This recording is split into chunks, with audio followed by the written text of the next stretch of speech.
Doncs avui és un dia molt emocionant, no? Sí. Perquè és el dia que ens hem conegut tots per primer cop, tots els nous, amb els antics, amb tothom, realment, no? Ens hem trobat per primer cop tota la companyia per fer la sessió de fotos, que servirà doncs, per la marquesina, per la premsa...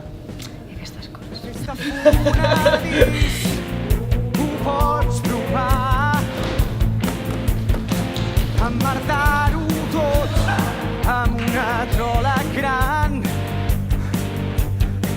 Potser tens prou temps. Jo faig el personatge de Melchior Gabor i bé, bàsicament és un noi, jo crec, avançat al seu temps, per l'època que viu. És un noi molt intel·lectual, li agrada llegir, li agrada conèixer i sobretot plantejar-se coses. El meu personatge és la Venla i és una noia que comença a tenir com moltes inquietuds. Comença a descobrir-se ella mateixa en coses, en situacions que no s'ha trobat mai i bé, comença a sentir també coses que li sobten. El meu personatge és el Moritz, que és el millor amic del Melchior, que seria com el que porta tot el fil conducte de l'obra, i és aquest noi que pateix la seva adolescència, no? Jo ho he viscut com una cosa, com una experiència vital molt intensa també, no? De com començar a treballar en el teatre i alhora com explicar aquesta història de com es comença la vida, com et fas adult, com creixes. Estàs ben carrat, l'has ben cagat, no hi ha escapatòria, t'han pescat.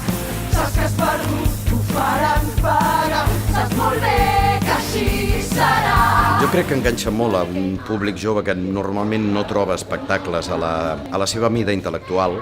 Teatre per adults no els hi va i teatre per nanos ho troben tonto o senzill o simple.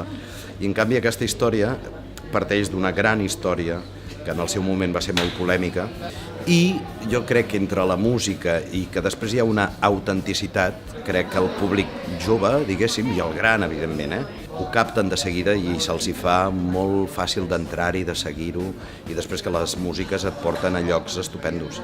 Jo crec que és un material molt poderós. Com a mínim sí, amb la gent que fem teatre, és un tipus de material que transcendeix. I això està clar que, evidentment, després en el procés de muntatge, tot això hi és.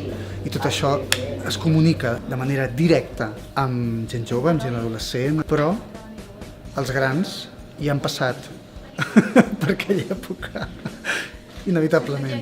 I o s'han atrevit a fer el que fan els personatges de la funció o no, és igual.